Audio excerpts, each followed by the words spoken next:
A while ago, I made a video on Ahamkara's spine right before its nerf, showing that it could possibly still have some skin in the game. Bungie since then has reverted its nerf back to its former glory, making it yet again one of the best Solar Hunter builds inside Destiny 2. With a near perfect loop of abilities all feeding into each other, the spam is insane. And in terms of Hunter builds, I would say that this is the best for infinite ability spam, while also being able to dish out some decently competitive damage for mid-game content. So things like mini bosses and champs get massively chunked, while red bar enemies just get deleted altogether. And on top of decent room clearing, the survivability aspects of this build are decent enough to play with such high risk. Things like Ember of Resolve to grant you cure upon scoring a grenade kill, and the fact that Ahamkara Spine completely removes self-damage from the grenade. These things make you thrive when knee-deep in ads. But before we get into the build, I just want to say that we have entered our road to 11k subscribers. And if you enjoy this type of content, hit that subscribe button for me. I would love to have you on this journey. It's completely free, and if that subscribe doesn't age well, you can always unsubscribe later. But now, let's get into the build, starting off with our Solar subclass. For our super, I will be using Blade Barrage. Now, Blade Barrage has a high damage output. Not nearly as high as the Golden Gun Marksman, but with our exotic slot being taken up by Ahamkara's Spine,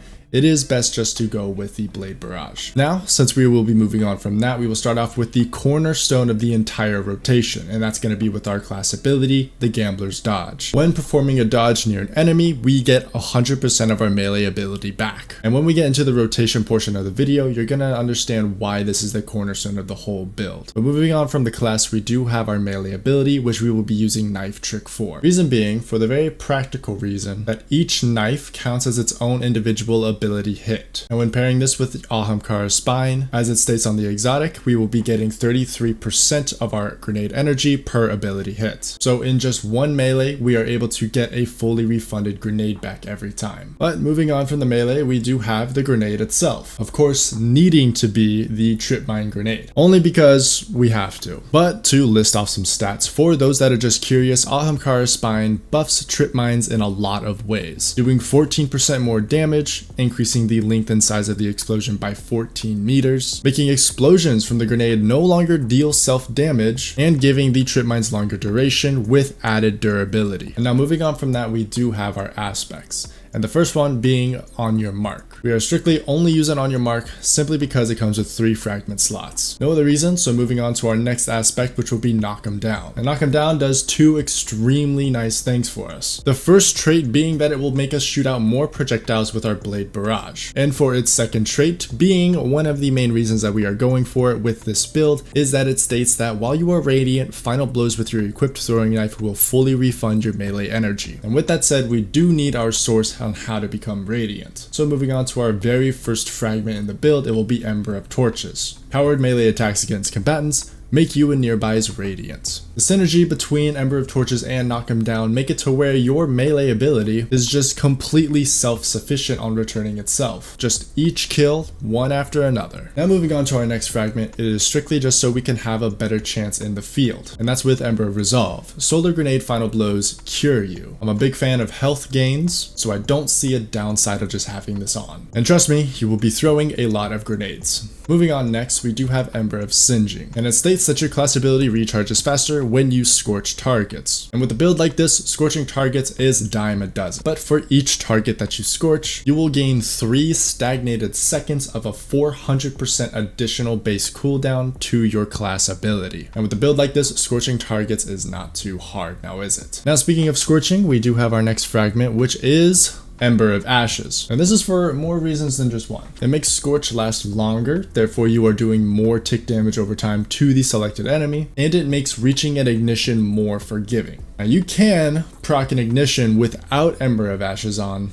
just by throwing a grenade and making sure all 3 knives hit. But if only one knife out of those 3 misses, you do get robbed of your ignition. So with that said, Ember of Ashes does make it more forgiving. You can miss a knife and still get the ignition. Lastly, we have Ember of Searing, and it states that by defeating a scorched target, you will receive melee energy. Now this is only for contingencies. Maybe you miss your melee and then you get robbed of it, but then you can throw a grenade, scorch a couple of targets with it, as well as destroy them at the meanwhile. And this could, in change, give you your melee back. But I will throw this at you right now, is that if you are in a team environment, immediately replace Ember of Searing with Ember of Benevolence. The stacking that you can get with Ember of Benevolence on top of Ember of Singeing makes it to where you can get your class ability back within milliseconds. It's pretty crazy how those synergize. Now, we will be moving on to the weapons. Now, there's no one specific set of weapons that I want to throw at you, but instead I want to mention a couple of weapons that just will help you out in the field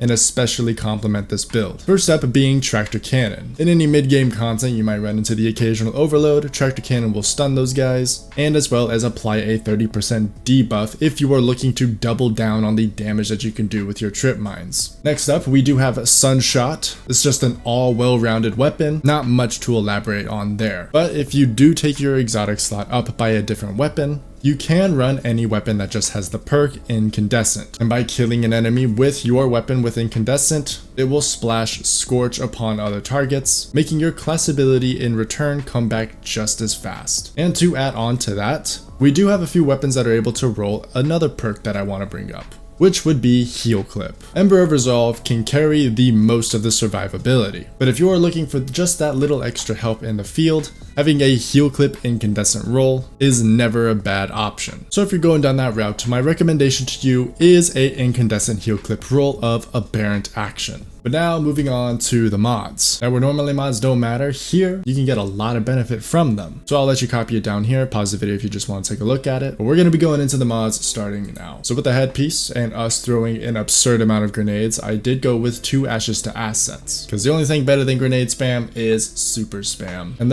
these 2 mods are shells of their former selves. They do still give you some super energy back. Next I just have a Harmonic Siphon because I chose to go with Sunshot. And the additional orbs to be created does help out with your survivability, and we'll be getting into those mods a little later. Moving on down to the arms, I do have 3 heavy-handed, and that is to decrease my cooldown of the orbs to spawn all the way down to 1 second. And if you have ever played with this type of combo on a melee build, you will understand that there are going to be a lot of orbs to be created. And in a game where the orbs are cornerstones to the mods, I think you can see exactly where that's going to go. On your chest, it's just going to be your standard defense mods, nothing special here. So skipping that and coming down to the legs, we do have that killer combo of recuperation and better already. Each time we pick up an orb, we will be getting a kickstart in our health, and it will be topping us off as long as we don't take any additional damage. And on top of a heal clip weapon and Ember of Resolve, this is just another layer of something that's keeping us alive. You're gonna love it, trust me. And lastly, we have Insulation. Each time we pick up an orb, not only are we healing ourselves, we are getting class energy back. Gambler's Dodge has a longer cooldown than the other guys, that's for sure. Or maybe not the Radiant Dodge, scratch that part. But lastly, for the class piece, with all the orbs that we will be creating with our melees, we can have a utility kickstart. And if we have 3 armor charges on us before we dodge, I do believe this just gives us back 25% of our class ability, for hunters at least. I know it varies depending on the class ability. But in a build where the rotation is heavily dependent on restarting all of it with your Gambler's Dodge, it's worth to have a couple of things that are going to help you get that back. Next, we do have Powerful Attraction. When we dodge, Kickstart will eat up our armor charges, and then if there's any orbs left on the ground,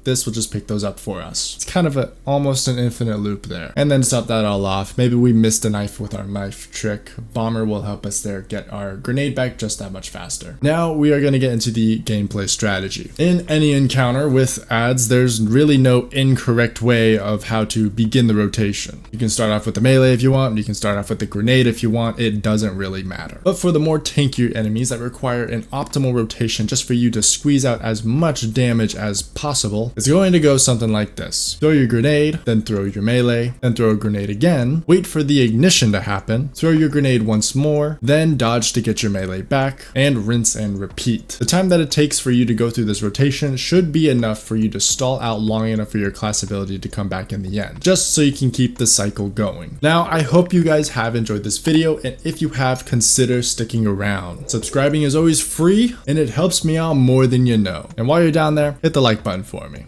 I'll appreciate you for it. Now take care and peace.